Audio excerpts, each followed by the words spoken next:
By the time I turned the key, the house already smelled like roasted chicken and rosemary. Emma ran down the hallway, kissed my cheek, tugged my coat off like it weighed a ton. "You're late," she grinned. "Sit." I kept it warm. Home felt easy. Shoes by the mat, soft light, her humming. She planted a plate in front of me and pressed her chin to my shoulder. "You work too much," she murmured. "I worry." "Then stop worrying." I tapped her wrist. "I'm good." It should have ended there, a regular Tuesday. But the first odd thing slipped in quietly. After we ate, she set her phone face down and pushed it away like it burned. "You okay?" I asked. "Just group chat drama. You don't want to know." She smiled too quick, poured me iced tea, then changed the subject.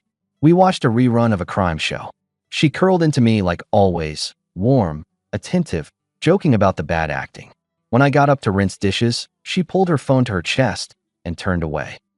If I'd known where it was headed, I would have cut earlier. But I believed the home we built was still home. The hints started small. I'd come in from the garage. She'd be in our bedroom with the door half shut, voice low. Yeah, no, it's fine. I'll bring it by." I'd step in and the call would end. "Who was that?" I'd ask, folding my arms out of habit, not policing. "Trish," she'd answer. "Our neighbor. She's planning a baby shower." "Boring. Help me pick a color?" She made me laugh about it, the way she rolled her eyes. But a week later she was helping her sister organize a fundraiser, then sitting with mom because of a headache, then girls' night with old co-workers I'd never met. We were still affectionate. She still hugged me when I came home. She still touched my shoulder when she passed. Only now there was static around her. Little delays, tiny edits to the truth. One Saturday morning, I put down my coffee and asked straight, "What's going on, Em?" "With what?" "You." The sprinting phone. The last-minute plans. The locked iPad. "That's new." She pulled on a denim jacket and tied her hair. "I changed the iPad password because of online banking." "You know that." "Then tell me the new one." Her smile thinned. "You don't trust me? I'm not interested in theater. Give me a reason to trust the story. I'll buy a ticket."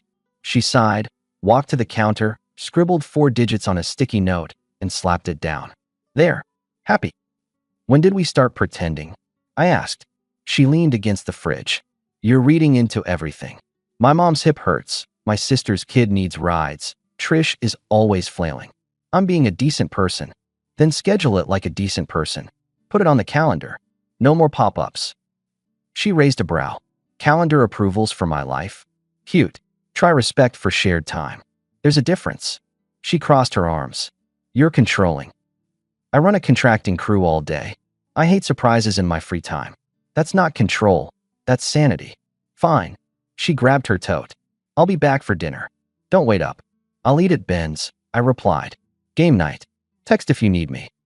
She stared like the ground shifted an inch. Then she shrugged. "Do whatever you want." "I'm going to," I said. "And if this stays fuzzy, I'll tighten it." "What does that even mean?" "It means I treat unclear things like hazards. I mark them, I go around." She rolled her eyes and left. I finished my coffee, entered game night at Ben's on our kitchen calendar in big black letters, and took the sticky note with her iPad code without ceremony. If she wanted drama, she would be disappointed. I was building a map. At Ben's, we ate bad wings and mocked a blown call. He's a project manager with a dry way of seeing through people. "Everything good at home?" he asked during halftime, tossing me a bottle of water. "Define good." He watched my face. "You're not a talker." "That's not me fishing. But you look like a guy measuring beam deflection." "Let's call it hairline cracks," I said. "I'm not running around with tape and a prayer." "Welcome to middle age." He smirked. "You start hearing creaks in a house that used to be quiet." "Yeah." I folded the cap into the label. "I'm setting new permitting rules. No late night emergencies without a calendar entry. No undisclosed group chats. Public boundary. If it keeps going, I'll post it in the group text with her sister. Not to embarrass. To make it real." He nodded. "You always play straight. Don't start apologizing for it." When I got home, Emma was on the couch with a throw blanket and a rom-com on. She paused it, looked me over. "You went to Ben's?" "You didn't tell me." "It's on the calendar," I said, tapping the black square. "Right next to Trish emergency. Funny. Transparent." She shifted, then patted the cushion. "Come sit. I made brownies." It was the first soft turn. She smiled warmer than necessary, nudged my knee with her foot, laughed at nothing. We watched 30 minutes. She rested her head on my chest. "I'm sorry if I've been scattered," she whispered. "I don't want you to worry." "Then stop giving me puzzles," I said. "I like you better than suspense." "I know." She kissed me once, deliberately. "You're my constant." It felt good. I'm not made of stone. But I left the sticky note in my wallet and didn't take constant as handcuffs. The next week, she started teasing me in ways she hadn't before. At a backyard barbecue, our neighbor Trish was bragging about her beginner yoga. Emma smirked and nodded at me. "Ty's too stiff for that. He bends about as much as our porch posts." People chuckled. I raised an eyebrow. "You're confusing me with the kitchen table. That thing's a rock." She didn't stop. "He labels his spice jars. Our life is a spreadsheet." "Yep," I said. And somehow the basil still walks off. Ben watched, lips pressed into a line. Trish giggled. "Come on, Emma." "It's a joke," Emma said, waving it off. "Relax, he knows I love him." I clinked my beer against Ben's and smiled like it rolled off me. Inside, I marked the new form, small public cuts.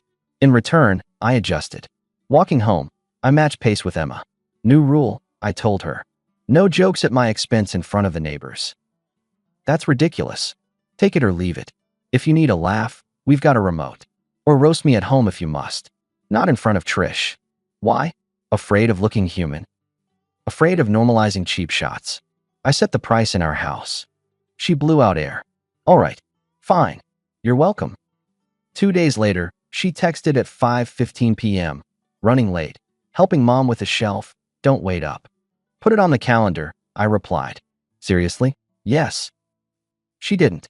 She came in at 9 with a paper bag and a bouquet of grocery roses. "Thank you for being patient," she said gently. "I brought your favorite chips." Mid-turn again, like care. I took the bag, put the flowers in a jar, and kept the rule. "Calendar next time." "Sure," she said, kissing my cheek. "You're right." The more I asked for clarity, the more she reached for charm. It wasn't clumsy. She was good at it. She'd put a hand on my throat when she laughed, bring me coffee in the shower, stand close, and let me believe we were solid. Then she'd slip out in the evening for sister errands and silence her phone. I drew a line on money. The joint account was for bills. Everything else stayed separate. Always had been. Now I scheduled bill pay myself and removed the overdraft cushion linked to my personal savings. She noticed. "When did you turn into a banker?" she asked, peering at her screen. "I turned into a man with better time management," I replied. "If you're out, be out. If you're in, be in. I won't chase either." She stared like she wanted to argue, then smiled instead. "You're impossible." "Consistent," I said. That weekend, she surprised me with tickets to a small jazz club. The dress, the perfume, the way she caught my eye like I was the only man in a room. It hit all the old bells. During intermission, she touched my sleeve. "I know the calendar stuff bothers you," she said. "I'm trying." "Trying doesn't need a speech," I answered. "Just do it." "I will." She squeezed my hand. "I love our life." I wanted to believe it. I let myself enjoy the music and the way people looked at us like we belonged together.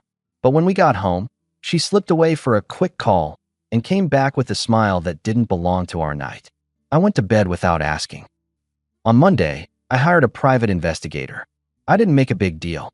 I didn't tell anyone but Ben. "You sure?" he asked. "I'm sure. I want facts." "You know what you might get." "I know what I'm buying." An answer. "Cheaper than losing 10 years to uncertainty." "You want me there when you read it?" "No," I said, "but keep your phone on." 2 days later, I set a simple test. I moved my Tuesday client meeting to late afternoon and left the morning open. I wrote a note on the kitchen whiteboard. "Back by 1. Let me know if plans change." Then I went to the job site, checked in with the crew, and drove home for lunch. Emma wasn't there. Her car was gone. No text on the calendar. At 12:45, she pinged me. "With Julie, last-minute thing, be home by 4. Julie lived across town. I ate cold leftovers and took a photo of the whiteboard. No commentary. I went back to work. That evening, she floated in at 5:30 with takeout and a bright tone. "You won't believe Julie's situation," she started. I cut her off with a nod at the whiteboard. "You saw my note." "I did, but you didn't text the calendar." "It was last minute." "Then text last minute." I'm not asking for a novel. She set the bags down, laughter shaking a little. Okay. I hear you. You're right. After dinner, she reached for me like the room was only us. It was the second soft turn, bigger than the first, more affectionate, generous in a way that converts chaos into warmth. I held her, but my head stayed on the beam. I wasn't confusing a soft blanket for solid structure. On Friday, she announced a weekend plan in passing. Brunch with the girls tomorrow. Then I might swing by Mom's. Don't wait up if I'm late. Put it on the calendar, I said, pouring coffee. She rolled her eyes. Fine. Saturday morning, she left in yoga pants and a smile. Be back by 11, she sang. Don't miss me too much. Text if you're not, I replied. At 6:02 p.m., the investigator sent me a message. Do you want real time or summary Monday? Real time, I wrote back. And photos. Copy. At 7:48 p.m., my phone buzzed. A live stream of location pings, a camera shot from across a parking lot. Emma walking into a restaurant with a man I knew too well, Mike. Her oldest friend. Married. He and I had carried a couch together once, laughing like we were on the same team. The next photo, their hands touching across the table. Then her leaning into him, his hand on the small of her back. Then his face close to her ear in a half-hug outside by the valet stand. My jaw didn't clench. My vision didn't blur. I felt nothing dramatic. I felt a switch quietly slide from on to off. The investigator texted. More? That's enough, I typed. Then I screenshotted and saved everything to a locked folder. I already had Hannah's number, Mike's wife, from a holiday invite chain. I just had to scroll back. At 10:03 p.m., Emma called. I'm running late, she said, voice airy, a little breathless. Don't worry. A male whisper floated behind her, followed by a small laugh. Mike. The moron forgot his volume. Take your time, I replied, calm. I need a minute to tell Hannah about this call. Silence. Then a rushed inhale. What? Ty, no. In the background, Mike's voice spiked to a hiss. How did he know? They both started talking at once. I ended the call. Before any adrenaline could find me, I tapped Hannah's name. She answered on the second ring. Hey, this is Ty, I said. We met at your barbecue last summer. Ty? Is everything okay? No. And I'm sorry to be the messenger. I'm sending you 4 photos and a timestamp from tonight at Lakeside Grill. It's Emma and Mike together. Hands across the table, leaving together. You should see it from me, not from someone else. The line went still for a beat. Then a sound like a steel cable stretching. Send them, she said. I sent. Read receipts popped up. 40 seconds later, she spoke again, each word measured. Thank you. I thought I was crazy, she said. I've been gaslit for months. You just gave me my sanity back. I'm going to pack Emma's things now, I told her. Do it. I'm calling my brother to go pick up our kids. A breath. He's with her now? Yes. Okay. Her voice hardened. Ty, I'm sorry for you. But I'm grateful. We'll talk later, maybe. Right now, we both have work to do. Agreed, I said. I hung up, grabbed Emma's suitcase from the closet, and opened drawers. I didn't do rage. I did task lists. Shirts, jeans, toiletries, basic makeup, her charger. I left the sentimental junk. If she wanted it, she could ask, not that I planned to reply. 30 minutes later, the front door burst open. She stepped in with wind in her hair and a face trying to find a script. Ty, this is insane, she started. There's a misunderstanding. I pointed at the suitcase. No more improvisation. I was with Julie. Stop, I said. Her eyes scanned the living room like a stage. You're overreacting. I held up my phone and flicked through 4 photos. She froze on the one with hands across the table. Her tone changed, smaller. It's not what it looks like. I said stop. I repeated even. I've seen enough. Take your bag. She took a step toward me. Can we talk about this like adults? We are. Action is adult. I nudged the suitcase toward her feet. Take your bag. Her shoulders sagged. She grabbed the handle. This is crazy, Ty. No, this is logistics. The crazy part was yours. She swallowed. Where am I supposed to go? You've got options. But not here. Please. Your key works until tomorrow morning, I added. Drop it in the mailbox by noon. She stared, then wheeled the suitcase out. No slam, no scream. Just the sound of cheap wheels on our walkway. I locked the door and exhaled once. Not relief, just completion. I slept like a guy after closing a job. The next morning, the calls began. 7:12 a.m. Can we meet? Please. 8:03. I'm sorry. I panicked. I didn't mean for this to blow up. 10:49. I'll do anything. Noon. Ty? Hello. I didn't answer. I filed the report the investigators sent overnight. I updated my bank settings. I changed the door code. I sent Ben a short message. It's done. He replied, proud of you. Call if you need help with anything. I didn't. I wanted quiet. At 1:20 p.m., my phone buzzed with a new number. Hannah. He's out, she said. Bags on the porch. He's yelling in the yard. My brother is standing next to me and doesn't mind an audience. Mike can scream in a hotel. Thank you again. I wish it weren't necessary. Me too. A pause. If you need a statement later, for friends who will ask, you have it. I'll back you. He's already trying to spin. Good to know, I said. I'm filing paperwork this afternoon. Same, she said. Be well, Ty. You too. By 4 p.m., my email to my lawyer friend went out. I won't detail paperwork. The internet lives for court stories. I don't. I filed what I had to file. I also shut off Emma's card on the shared bill account and moved autopays to my name alone. By dinner, she'd shifted her strategy. Not angry, but syrup. You know I love you. Her text read. That was a one-time meltdown. I was confused. Please, let's not throw away our life. I put my phone face down and salted my eggs. I wasn't throwing anything. I was setting a heavy thing down. 3 days of silence from me made her frantic. She showed up at noon on day 4, knocking like a salesman. I opened the door a foot. Don't, I said. Just 5 minutes, she pleaded. You took your 5 minutes at Lakeside. I messed up. You built a side life in my blind spot. I corrected. And you didn't mess up. You managed it. For months. She looked for pity and found a blank wall. I'll get counseling, she tried. We can fix this. This isn't a leaky pipe, I answered. It's a cracked foundation. And I'm not pouring good concrete into bad forms. She blinked quickly. You're cruel. I'm precise. I angled the door. Goodbye, Emma. She backed off. Tears a strategy now. I locked the door. 2 weeks. She called and texted every day. I blocked. She found new numbers. I blocked those too. She emailed. I set a filter that moved her to a folder I didn't open. I went to the gym, fixed a sagging fence, cooked my own food, took a drive upstate on Sunday, and hiked alone. I kept moving. The silence wasn't empty. It was clean. On day 14, she slipped past the filters with a call from a friend's phone. I picked up without looking. Ty, she said, small. I'm only answering to close a loop, I replied. Please don't hang up. Just hear me, she begged. I can't sleep. I can't focus. I know I blew up our life. You're still using our, I said. That's expired. Let me see you once. To apologize. To explain. There's nothing to explain. There is, she insisted. I was lonely while you worked those long hours. Stop. Don't insult us. You don't have to forgive me, she said. Just meet me. 1 coffee. You set the rules. Here are the rules, I replied. There will be no meeting. There will be no coffee. You made a choice. Now live in it. Please, she whispered. Don't be done with me. I am, I said, and ended the call. I thought it would finally land.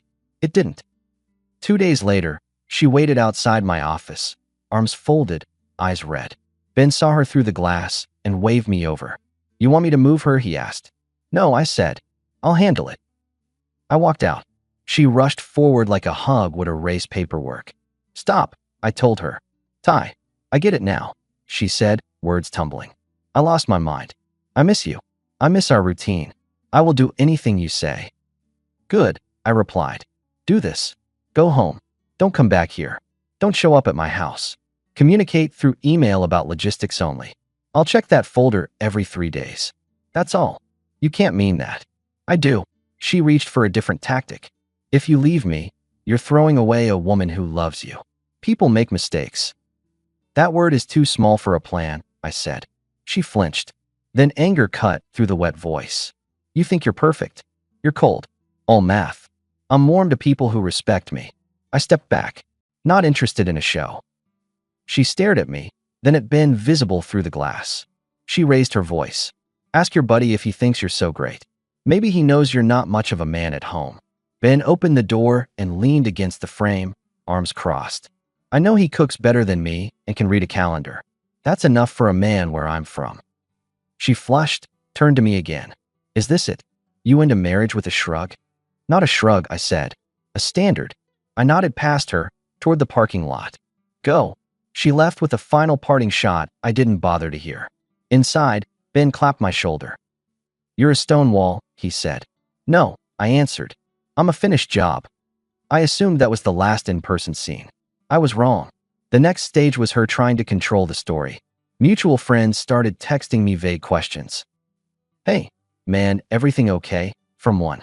Heard you were being unfair. From another. Trish, queen of the block group chat, posted a passive-aggressive message about men who abandon women when they're vulnerable. Names weren't said, but the zip code did the work. I don't enjoy gossip wars. I also don't let lies live. I built a small, boring plan. I created a group thread with 6 people. Trish, our next-door neighbor Mark, quiet, sees everything. Her sister Julie, Ben, Hannah, and Emma herself. I titled it Clarity. Apologies for the group text, I wrote. Rumors are growing. I don't do rumors. This is the last message I'll send on this topic. I attached 4 unedited photos from the investigator with timestamps.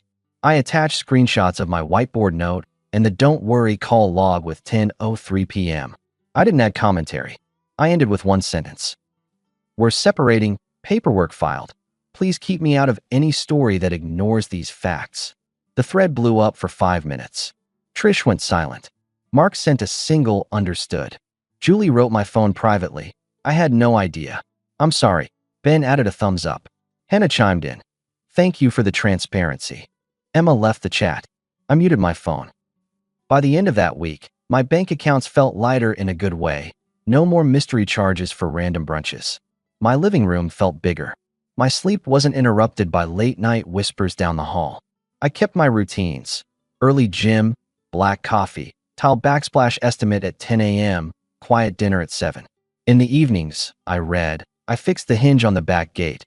I sat on the steps and listened to neighborhood kids on bikes. Peace is loud when you haven't heard it in a while. Emma kept trying. Emails slipped in with urgent in the subject. I only opened the ones about logistics. Can I pick up my box of photos? Yes, porch at 6. Can I get the air fryer? No, buy your own. Do you have my passport? Yes, come at 10 a.m. Saturday. I'll place it in the mailbox. She tried to insert apologies mid-sentence. I skipped them. The day the papers went final, I took a long drive with the windows cracked and a sandwich on the passenger seat. No music. I stopped at a lake and leaned against the railing like a man who came out of a storm and didn't need to talk about it. I didn't feel triumphant. I felt like I'd lifted a beam off my chest and out of my house. Clear sight lines. Fresh air. 3 months later, life looked like mine again. I bought a used pickup with low miles and no drama. I moved my office to a bigger space with better light. Ben and I bought a smoker for weekends. On Sundays, I worked on the kitchen island project I'd put off. I kept the house tidy because it pleased me, not because anyone expected it. I met a woman named Dana at a friend's small dinner. She's a pediatric nurse who tells it straight and doesn't use silence as a weapon. We didn't rush. A coffee here, a hike there. She laughed at my calendar jokes and added her own events without fuss. That's my version of romance now. 2 adults who put their lives on the table face up. Neighbors adjusted. Trish waved less. Mark nodded more. Julie sent a note once. I hope you're okay. I replied, I am. It was true. From friends, I heard Emma moved into a small apartment near her sister. The comfortable life she'd set up on my dime wasn't in the cards anymore. She picked up extra shifts at the boutique she liked more than her paycheck. As for Mike, he vacillated between pleading and denial, according to Hannah, until she stopped answering his texts entirely. She sold a piece of jewelry he'd given her and paid off a credit card. That detail made me smile. I don't know if Emma rewrote the story for new people. It's her right to try. I know what I know. A quiet switch flipped the night the evidence hit, and I never turned it back. I didn't scream. I didn't break things. I didn't compete with the ghost. I just locked my door. Sometimes, on my porch in the evening, the air smells like rosemary again from my planters, and I remember that first scene. Home warm, her arms around me, my optimism like a well-made table. I don't hate those memories. They were true in the moment. Then the facts arrived. And when the facts show up, a man like me moves furniture. The last time she tried to catch me at my truck, I put my coffee on the roof and faced her square. Ty, can we at least be friends? She asked softly. No, I said, not harsh, just final. We can be two adults who don't harm each other by pretending. That's cold. That's honest. You can call it what you want. She looked back at the house, then at me. You won't even say goodbye? I did, I said. The night I handed you the suitcase. She waited for me to soften. I didn't. Take care of yourself, I added. And don't come back. I got in the truck, eased off the curb, and drove toward the job site I was early for. At the first light, Dana texted, "Still on for dinner?" I typed yes. 7 p.m. I'll bring dessert. I could almost hear her smile through the screen. The story ended when I chose myself without a speech. That's the whole lesson. You don't have to win an argument. You just have to leave the table that stopped feeding you. And when someone tries to drag your name in the mud after that, you keep receipts, you share once, and you go back to the life you built with your two hands. That's all I ever wanted. And funny thing, once I enforced my boundaries, I got it.